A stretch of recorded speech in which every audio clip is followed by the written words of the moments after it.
Hello दोस्तों, welcome to my channel. आशा करती हूँ कि आप सब लोग ठीक होंगे और मेरा वीडियो देख रहे होंगे। और अगर वीडियो अच्छा लगेगा तो लाइक और सब्सक्राइब ज़रूर करेंगे।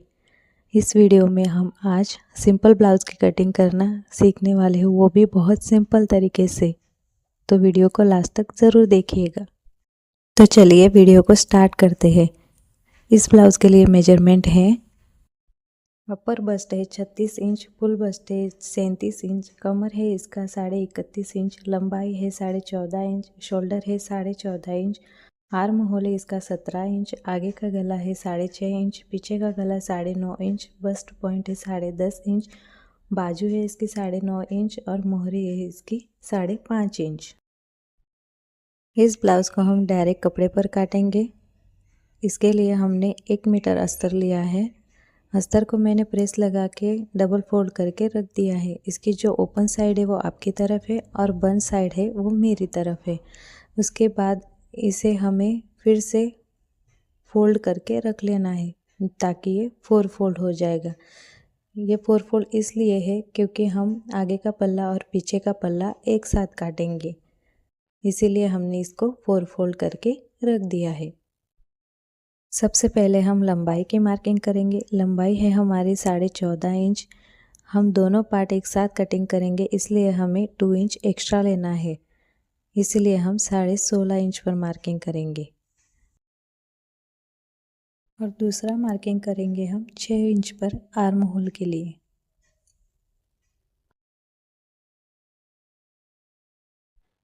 इसके सामने भी हम एक बार वही मार्किंग करेंगे 16.5 इंच और 6 इंच, ताकि बराबर से आए, कम ज़्यादा ना हो। दोनों मार्किंग को जोड़ते हुए हम स्ट्रेट लाइन ड्रॉ कर लेंगे।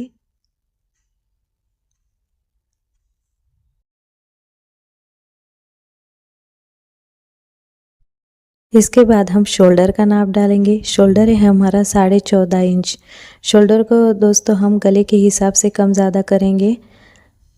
14.5 इंच का आधा होता है 7.25 इंच, तो 9.5 इंच इसका गला खुल रहा है, तो हम इसमें 2 इंच कम कर देंगे। 7.25 में 2 इंच कम किया तो ये शोल्डर हो गया हमारा 5.25 इंच।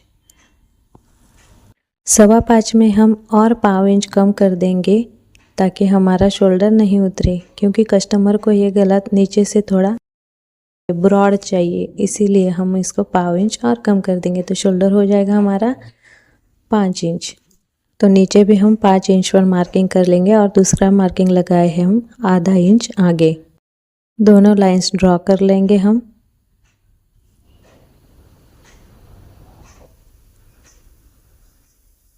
इस तरह से ये हमारा आगे का आर्म होल होगा और ये पीछे का आर्म होल। अब हम बस्ट की मार्किंग करेंगे। अपर बस्ट है हमारा 36 इंच। 36 का चौथा भाग होता है 9 इंच, तो हम 9 इंच पर मार्क करेंगे।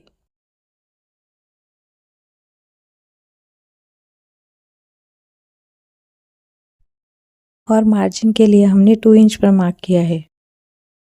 अब हम कमर का नाप डालेंगे। कमर है हमारा 31.5 इंच, तो उसका चौथा भाग होता है 7.25 इंच और 1 इंच डाट के लिए और 2 इंच मार्जिन के लिए। अब हम सीधी लाइन ड्रॉ कर लेंगे। आर्म होल के लिए हमें 1 इंच पर मार्क करना है और शोल्डर से आर्म होल तक हमें उसमें आधे पर मार्क करना है और उन दोनों मार्क को मिला के हमें आर्म होल का शेप दे देना है।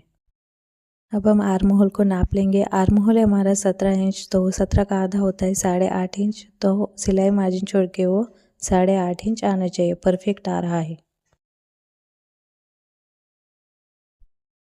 अब हम आगे के गले की मार्किंग करेंगे। आगे का गला है हमारा 6.5 इंच, तो हम 6.25 इंच पर मार्क करेंगे और गले की चौड़ाई देंगे हम 3.25 इंच, क्योंकि हमने हुक आई की पट्टी के लिए मार्जिन नहीं छोड़ा है, इसीलिए। शोल्डर पट्टी आप अपने हिसाब से रख सकते हैं, मैं यहाँ 3 इंच रख रही हूँ।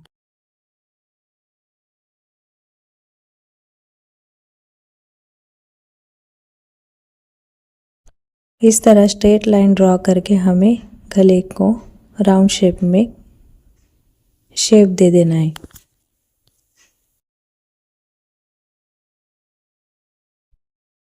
अब हम क्रॉस पट्टी का निशान लगाएंगे। आगे से हमें क्रॉस पट्टी के लिए 4 इंच पर निशान लगाना है और कमर की साइड हमें क्रॉस पट्टी पे 3.5 इंच पर निशान लगाना है। इस तरह से हमें लाइन ड्रॉ करके क्रॉस पट्टी का शेप दे देना है। अगर पीछे का गला 8 इंच या फिर उससे ज़्यादा खुल रहा हो तो गले की तरफ हमें 1.25 इंच पर एक मार्क लगाना है और शोल्डर से लेकर उस मार्क तक हमें तिरछी लाइन ड्रॉ कर लेनी है। अब हम बस्ट का सेंटर निकालेंगे। बस्ट का सेंटर कैसे निकालते हैं इसके लिए मैं अलग से वीडियो बनाऊंगी। अब 36 इंच के लिए आप 3.25 इंच पर निशान लगाएंगे।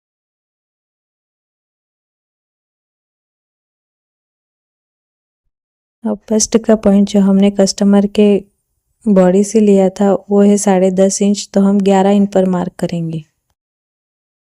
अब हम यहाँ पर दूसरा डाट लगाएंगे। गले से लेकर क्रॉस पट्टी का हमें सेंटर निकालना है और वहाँ पर एक निशान कर देना है। अब हम बस्ट वाले डाट से 2 इंच का डाट 2 इंच पर इधर का डाट लगाएंगे और 2 इंच पर इधर का डाट लगाएंगे और आर्म होल के डाट के लिए भी हम तीसरे डाट से 2 इंच पर निशान लगाएंगे और इस तरह से स्केल रखकर सेंटर वाले डाट के पॉइंट से और इस मार्क को हम इस तरह से स्केल लगाकर मिला देंगे। अब हम डाट की मार्किंग करेंगे। तीनों तरफ हमें सिर्फ 5 इंच का डाट लगाना है और जो बस्ट वाला डाट है वहाँ पे हम 1 इंच का डाट लगाएंगे, मतलब एक साइड आधा और दूसरी साइड आधा, सिर्फ वही डाट बड़ा रहेगा। बाकी तीनों डाट जो है हम 5 इंच के लगाएंगे।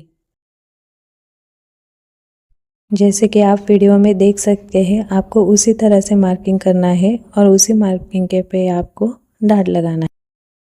उसके बाद हम आगे के आर्म होल का शेप दे देंगे। जो हमने आधा इंच लाइन अंदर ड्रॉ की है वही से आपको जिस तरह वीडियो में दिख रहा है वैसे ही मार्क करना है। अब हमारी ड्राफ्टिंग कंप्लीट हो चुकी है। अब हम ब्लाउज़ को काट लेते हैं।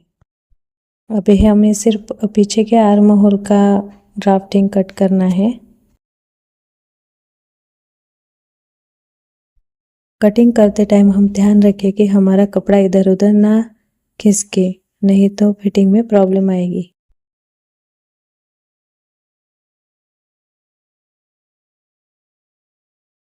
बस यहाँ तक हमें दोनों पार्ट की कटिंग सेम करनी है। अब हम सिर्फ आगे के पल्ले की क्रॉस पट्टी निकालेंगे, पीछे का पल्ला अब हम नहीं काटेंगे। और उसी तरह हम आगे के गले की कटिंग करेंगे। पीछे का गला अब हम अभी नहीं काटेंगे।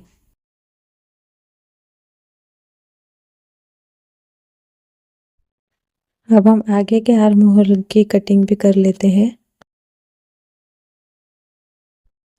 इस ब्लाउज को हम आगे की तरफ हुक लगाने वाले हैं, इसलिए हम इसे बीच में काट लेंगे। अगर आपको पीछे हुक लगाने हो तो आप बीच में मत काटिएगा। अब इस तरह से हम क्रॉस पट्टी निकाल लेंगे।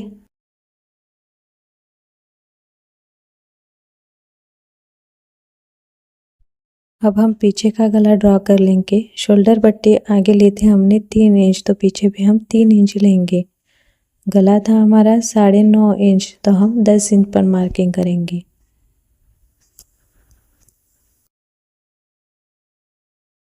और उसके बाद आगे और पीछे का पार्ट एक साथ काटने के लिए हमने जो 2 इंच एक्स्ट्रा लिया था उसमें से पीछे के पल्ले में से हम 1 इंच निकाल देंगे। पीछे का पार्ट काटने के लिए हमें लंबाई में 1 इंच बढ़ाना होता है, तो ये बराबर से 15 इंच 15.5 इंच आ रहा है। गले की चौड़ाई मैं ले रही हूँ 3.5 इंच। आप अपने हिसाब से कम या ज़्यादा कर सकते हैं। सीधी लाइन ड्रॉ कर लेंगे और गले का राउंड शेप दे सकते हैं। आप इसी नाप में गले का कोई भी शेप दे सकते हो जो आपको अच्छा लगे। उसके बाद हम कमर के सेंटर पर एक मार्क कर देंगे इस तरह से, और फिटिंग की तरह हम 1.25 इंच पर एक मार्क करेंगे और वहाँ से तिरछी लाइन ड्रॉ कर लेंगे। अब आप सोचेंगे कि ऐसा तिरछा लाइन क्यों किया, लेकिन टक्स लगाने के बाद में हमारा ये कमर का लाइन सीधा हो जाएगा। पीछे के गले को कट कर लेंगे। तो दोस्तों हमारे ब्लाउज़ की कटिंग पूरी हो चुके हैं। अब इस अस्तर को हम मेन फैब्रिक पे रख के कट कर लेंगे। यह है हमारा मेन फैब्रिक। इस पर हम अस्तर को इस तरह से रखेंगे जिस तरह से मैंने वीडियो में बताया है। स्लीव्स की कटिंग मैंने इस वीडियो में नहीं बताई, उसके लिए मैं अलग से वीडियो बनाऊंगी। इस तरह से आपको फैब्रिक को अच्छे तरह से पहले रख लेना है, उसके बाद ही आपको कट करना है। आशा करती हूँ दोस्तों कि ये वीडियो आपको पसंद आई होगी, समझ में आई होगी। ये वीडियो आपको कैसी लगी आप कमेंट करके ज़रूर से बताइएगा, और मेरे वीडियो को लाइक और सब्सक्राइब करना ना भूलिएगा। Thank you for watching. Bye bye.